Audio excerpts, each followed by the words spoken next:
Good day, class. So, this is the continuation of our topic, communication for work purposes. And under e-communications, we are now going to discuss about the different types of e-communications. So, when we say e-communication, we all know we already have the background, we already discussed what an e-communication is. So, meaning when we say e-communication, anything that we use to communicate in the workplace that use electricity, okay, that is e-communication, such as Facebook, so on and so forth. Now these are the different types of e-communications. Number one is what we call an email. Okay, I know we are all familiar with this. Most of us here, we do have our own email address. Why? Because we could not use different applications on the internet without an email address. Okay, if in the literal world, physical world, we have our home address wherein the people could find you, could contact you. In the virtual world, we also have our email address, and that is our address in the virtual world, meaning whenever a person would like to contact you, they may get you or contact you through an email. Okay, when we say email, it is the lifeblood of every business or organization nowadays because it speeds up the communication process and it allows a person to send short messages about routine matters, enables quick dissemination of longer documents through file attachment. Okay, so when we say that the email is the lifeblood of every business, in a literal anatomy, if a body don't have any blood, meaning the body is already dead.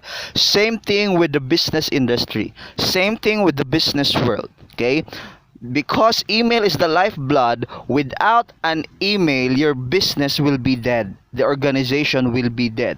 Okay, so nowadays email is one way of speeding up the communication process. Okay, speeding up how? Through the use of wherein a person can use a laptop or computer or even on your mobile phone or smartphones. You can have your email, okay, email account.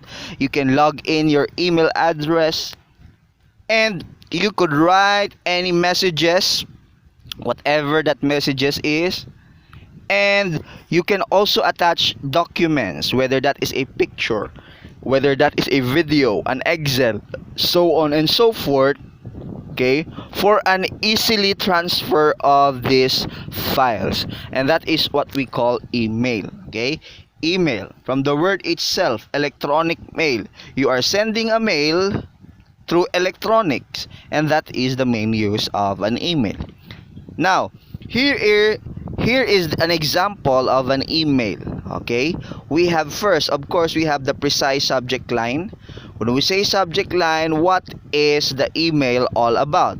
So based on our example, we have attend EduTech conference on my behalf. So this is the precise subject. Okay, this is the main subject of this email. Next, appropriate salutation. Good morning, Benji. Okay, so you better greet first the person, and if that is in the business world, you always greet good morning. Okay, so next is we have start with context of the rest and basic information. So the first part or the first paragraph of your email, this is where the most of the contexts are written, meaning the basic context, the basic information, the basic data, the WH question, what, where, when, okay, why. So here in the first paragraph, there, that is where we could find this information. Next, the next one or the following paragraph or paragraphs, this provides clear explanation and instruction. So meaning these are the somewhat the things that could support the information from the first paragraph. And of course, we have the detailed signature line, okay, meaning the sender, okay, or to whom it was being sent. Oh yeah, the one who sent it. Okay, that is the detailed signature line. Okay, so this is an example of an email. I know we are all familiar with this. Okay, we are all familiar with what an email is. Next. So here are the following points that we should observe in composing an email, okay, in writing an email, in constructing an email. These are the things that we need to be observed. Number one is a professional email is confidential and ethical. Okay? So when we avoid flaming or using strong, angry language that mocks, attacks, or insults your employer, a colleague, a customer, a government agency, or a company. The rule of thumb is do not send an email that you would not want to see in your company's website or that of your local newspaper. Always think before click the send button. Okay? So that is being professional with your email. Remember, class, email is an extension of you. Okay, that is an extension of you. So let us make our email address confidential and ethical. When we say flaming, let us avoid flaming, meaning do not use words or any thoughts that could trigger someone, that could trigger a group of people. Okay, or any agency or colleague, so on and so forth. Why? The rule of the thumb is this. Okay, do not send an email that you would not want to see in your company's website or that of your local newspaper. Again, remember last time we said that e-communication can be considered as a legal record. Okay, anything inappropriate that you're going to send through an email you can use against you. Okay, that's why we need to think a couple of times before clicking the send button. Next, make your email easy to read. Okay, first, provide a clear and precise subject line to give your reader an idea of email's content. Subject line. Okay, so meaning this is where you're going to write the topic or the main subject of the whole email. Next, the recipient may ignore an email that has a vague or weak subject. Okay, so that's why when you are writing an email, that the subject, the precise subject line or the title or the subject itself, you need to make or to construct a subject that could caught the attention of your reader. Why? Because according here, the recipient may ignore your email if you have an uninteresting subject or a weak subject. Second, observe proper capitalization and punctuation and avoid overusing typefaces like italic or bold or decorative fonts within the body of an email. Lastly, okay, so the second, let us avoid proper grammars, capitalization, the use of punctuation marks, okay, and let us not overuse or abuse the use of italic or bold. Remember, we are only using italic or bold when we are going to emphasize something or we're going to put some emphasize to the word or to the phrase. Or let us also avoid decorative fonts, meaning those font style that is somewhat, it is decorative but then again it is not formal. And lastly, avoid unfamiliar abbreviations such as AFK, TC, LOL, and jargons. Okay, why? Again, email is a formal way of communication. Though it is through online or through the internet, but then again, it is formal. So let us avoid using of abbreviations or any shortened words that is not formal or jargons. Take note, especially if you are using the email for the business industry, your business, so on and so forth. Let us be formal. Next, we also have this point, observe the rules of internet etiquette. Okay, when we say observe the rules of internet etiquette, Respond promptly to an email and give your reader a reasonable time to respond. Sending your email right after composing it also implies lack of professionalism. So it is always better to proofread and revise it before hitting the send button. Okay? So observe the rules of internet etiquette. So meaning class, these are the right things, the acceptable things to do when you are writing or sending an email. First, okay, do not hurry. Do not hurry the recipient or the person you're going to send, to whom you're going to send your email, to reply on your email. Okay? Give your reader a reasonable time for him or for that person to respond with your subject. And also take note that you are professional because you are part of a company, part of the agency. So meaning you are part of the business. So make sure that you should not forget to be professional. How would you do that? Before sending the email, okay, you need to have a proofreader, or you need to proofread it or to revise it, to read it once again before sending it or clicking the send button. Observe the rules of internet etiquette. Next, adopt a professional business style. What do we mean by business style? A professional email is concise and polite, so cut the chatter and get straight to your point. But this does not mean that you would sound mechanical or unsympathetic. Let your reader know that you appreciate his or her help or cooperation and look forward to his or her reply as you end the message. In addition, you could have two types of salutation in your email, okay? You have these two types of salutation.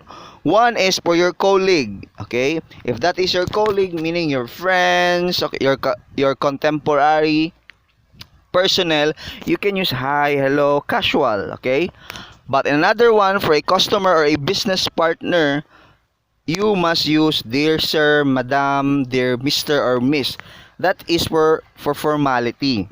For complimentary close, or for the closing of your email, thanks and cheers is an informal but still professional, while sincerely yours and best regards are formal but cordial. So meaning you can use the word thanks and cheers. Though it is informal, but in some sort it is still professional.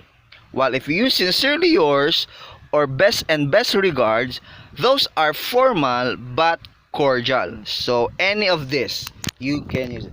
That is adopting the professional business style. You need to have to get straight to your point. Whatever your email is all about, try to be on point, okay?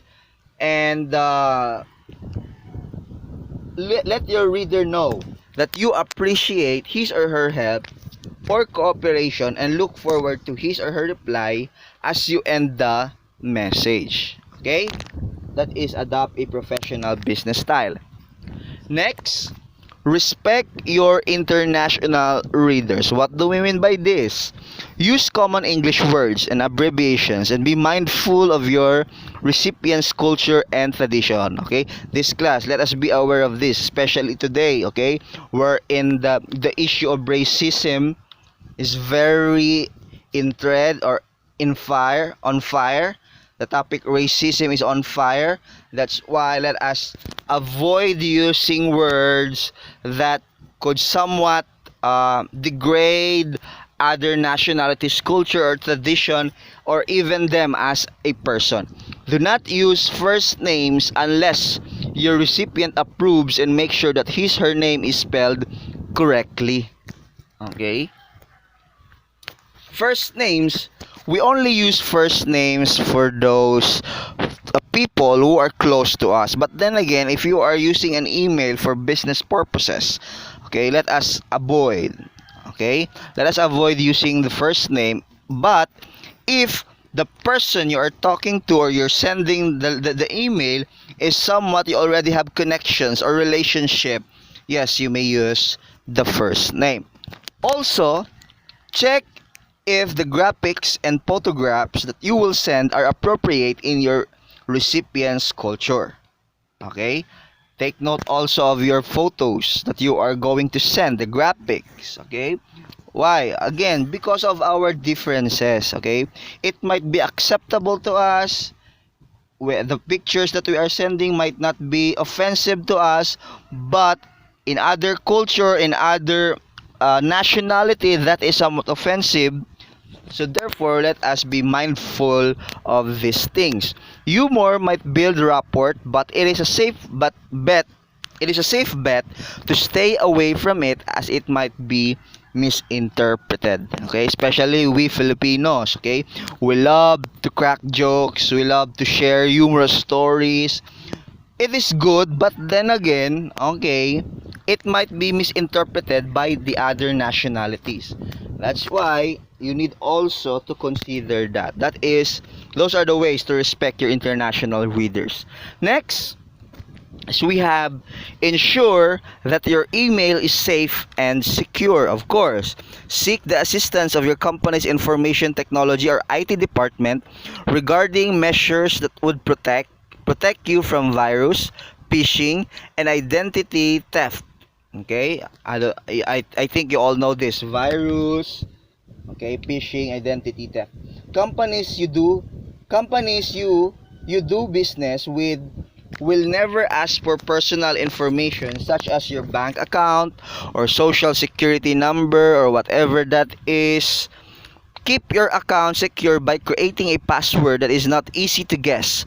It is recommended that you change your password quarterly and do not use the same password for all your accounts. Okay?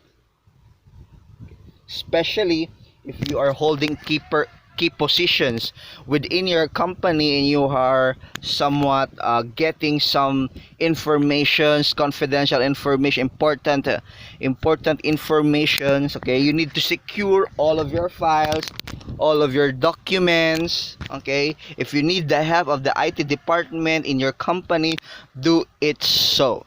Okay, so there's a suggestion here: if you can change your password quarterly for security purposes, that is good also. Okay, and lastly, back up important files and emails. Okay, let us always do have a backup file or email for your documents. Okay, so that's it. Okay, that is email. Thank you.